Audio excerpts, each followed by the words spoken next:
رب کی قدرت اور رحمت کا مشاہدہ نہیں کیا کہ وہ کس طرح اپنے بندوں پر سائے کو پھیلا دیتا ہے، اور یہ صبح صادق سے سورج نکلنے تک کا وقت ہوتا ہے۔ سائے کا وجود حقیقی نہیں ہے، سایہ سورج کی روشنی کی وجہ سے بنتا ہے۔ جب کوئی چیز سورج کی روشنی کے درمیان اس طرح آ جاتی ہے کہ روشنی اس کے آر پار نہیں گزر سکتی تو اس چیز کا سایہ بنتا ہے۔ وَلَوْ شَاءَ لَجَعَلَهُ سَاكِنًا، اور اگر وہ چاہتا تو اسے ضرور ساکن بنا دیتا، یعنی اگر اللہ کو منظور ہوتا تو سایہ کبھی فنا نہ ہوتا۔ سائے کے ٹھہرا دینے سے مراد ہمیشہ کے لیے سایہ رکھنا ہے، یعنی دھوپ سائے کو ختم نہ کرتی، جیسا کہ دھوپ کے ساتھ سایہ سکڑتا اور سمٹتا ہے۔ سایہ زمین کی سورج کے گرد حرکت سے بنتا ہے، اگر زمین ایک جگہ رک جائے تو سایہ بھی رک جاتا۔ سورج کی روشنی کو اللہ تعالیٰ نے سائے پر دلیل بنایا ہے، مراد یہ ہے کہ سایہ سورج کی روشنی کی وجہ سے ہوتا ہے۔ دھوپ ہو تو سائے کا پتہ چلتا ہے، اگر سورج نہ ہوتا تو اس سائے کا بھی پتہ نہ ہوتا۔ ہر چیز اپنی ضد سے ہی پہچانی جاتی ہے۔ ثم قبضناہ الینا، پھر ہم نے اسے اپنی طرف سمیٹا، قبضا یسیرا، آہستہ آہستہ سمیٹنا۔ جیسے جیسے سورج بلند ہوتا ہے تو سایہ آہستہ آہستہ سکڑتا چلا جاتا ہے، یہاں تک کہ ختم ہو جاتا ہے۔ مخلوق پر سائے اور دھوپ کا یکے بعد دیگرے واقع ہونا، جس کا وہ اپنی آنکھوں سے مشاہدہ کرتے ہیں، اسی سے دن اور رات ترتیب پاتے ہیں اور ایک دوسرے کا تعاقب کرتے ہیں، پھر مختلف موسم ایک دوسرے کے پیچھے آتے ہیں، یعنی اللہ تعالیٰ سائے کو یا سورج کو آہستہ آہستہ اپنی جانب سمیٹ لیتے ہیں۔ وَهُوَ الَّذِي، اور وہی ہے جس نے جَعَلَ لَكُمُ اللَّيْلَ لِبَاسًا، بنایا تمہارے لیے رات کو لباس، وَالنَّوْمَ سُبَاتًا، اور نیند کو آرام، وَجَعَلَ النَّهَارَ، اور اس نے بنایا دن کو نشورا، اٹھنے کا وقت۔ رات کو لباس بنانے سے مراد ہر چیز کا رات کے پردے میں چھپ جانا ہے، جیسے لباس انسان کو ڈھانپ لیتا ہے ایسے ہی رات اپنی تاریکی میں چھپا لیتی ہے اور یوں رات لباس بنتی ہے۔ رات طاری ہو تو سکون ہوتا ہے، ہر چیز کی حرکت سست ہوتے ہوتے رک جاتی ہے۔ رات ہو تو انسان، حیوان اور پرندے تک سو جاتے ہیں۔ سبات کے معنی کاٹنے کے ہوتے ہیں، جیسے موت زندگی کو کاٹ دیتی ہے، ایسے ہی نیند انسان کے جسم کے عمل کو کاٹ دیتی ہے۔ موت میں زندگی کو سکون مل جاتا ہے، اس کی حرکت ختم ہو جاتی ہے، اسی طرح نیند میں انسان جاگنے کی طرح نہیں ہوتا۔ نیند میں اس دنیا کے ساتھ انسان کا وہ احساس قائم نہیں رہتا، اسی لیے اللہ تعالیٰ نے نیند کو سکون کی موت قرار دیا۔ فرمایا اللہ تعالیٰ جانوں کو ان کی موت کے وقت اور جن کی موت نہیں آئی ان کو سونے کے وقت اپنے قبضے میں لے لیتا ہے، پھر وہ اسے روک لیتا ہے جس پر اس نے موت کا فیصلہ کیا، اور دوسروں کو ایک مقرر وقت تک بھیج دیتا ہے۔ یقیناً اس میں ان لوگوں کے لیے نشانیاں ہیں جو غور و فکر کرتے ہیں۔ سورہ زمر 42۔ وَجَعَلَ النَّهَارَ نُشُورًا، مرنے کے بعد اٹھنے کو نشورا کہتے ہیں۔ اللہ تعالیٰ نے دن کو نشورا کہا کیونکہ رات میں جو سکون ہوتا ہے اس کو دن کی روشنی اور سورج کی حرکت بدل دیتی ہے۔ دن نکلتا ہے تو انسان اپنی نیند سے جو موت جیسی ہے اس سے بیدار ہو جاتا ہے۔ نبی صلی اللہ علیہ وآلہ وسلم بیدار ہوتے تو یہ دعا پڑھتے، الحمدللہ الذی احیانا بعد ما اماتنا والیہ النشور، تمام تعریفیں اللہ تعالیٰ کے لیے ہیں جس نے ہمیں مارنے کے بعد دوبارہ زندہ کیا اور اسی کی طرف اکٹھے ہونا ہے۔ صحیح بخاری۔ وَهُوَ الَّذِي، اور وہی ہے جس نے ارسل الریاح، بھیجا ہواؤں کو، بشراً، خوشخبری بنا کر، بین یدی رحمتہ، اپنی رحمت کے آگے آگے، وَأَنزَلْنَا مِنَ السَّمَاءِ مَاءً، اور ہم نے آسمان سے پانی نازل کیا، طہورا، پاک کرنے والا۔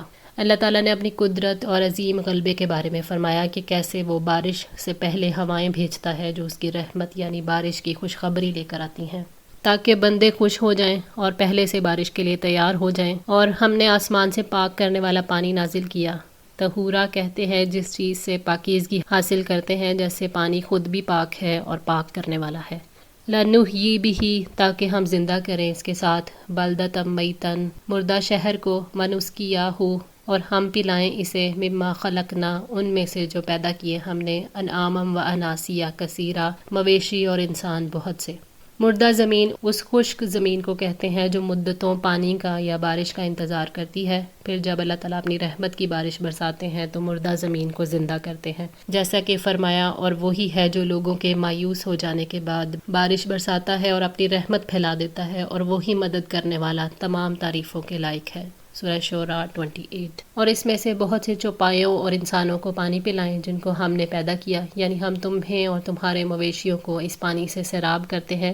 کیا وہ ہستی جس نے خوشخبری دینے والی ہوائیں بھیجی، آسمان سے پاک اور بابرکت پانی برسایا جس میں بندوں اور ان کے جانوروں کا رزق ہے، اس بات کی مستحق نہیں کہ صرف اسی کی عبادت کی جائے اور اس کے ساتھ کسی اور کو شریک نہ ٹھہرایا جائے۔ وَلَقَدْ صَرَّفْنَاهُ اور بلا شبہ پھیر پھیر کر لائے ہیں ہم اسے بینہم درمیان ان کے لیذکروا تاکہ وہ نصیحت پکڑیں فَأَبَى تو انکار کیا اکثر الناسی اکثر لوگوں نے الا کفورا سوائے ناشکری کرنے کے۔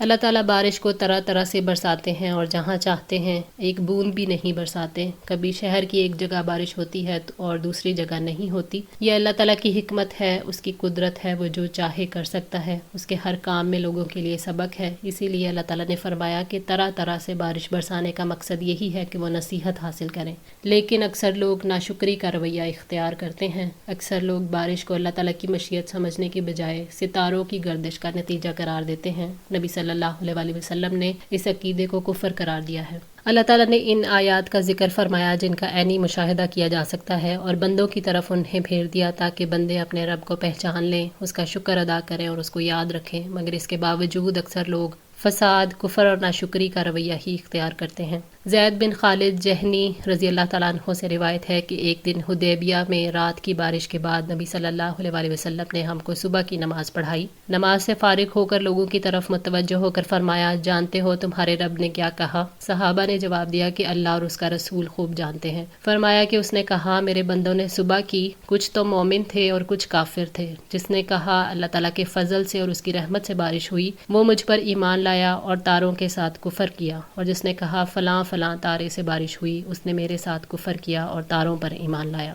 صحیح بخاری 846۔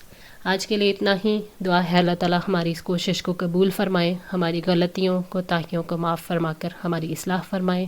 جزاکم اللہ خیر، والسلام علیکم ورحمۃ اللہ وبرکاتہ۔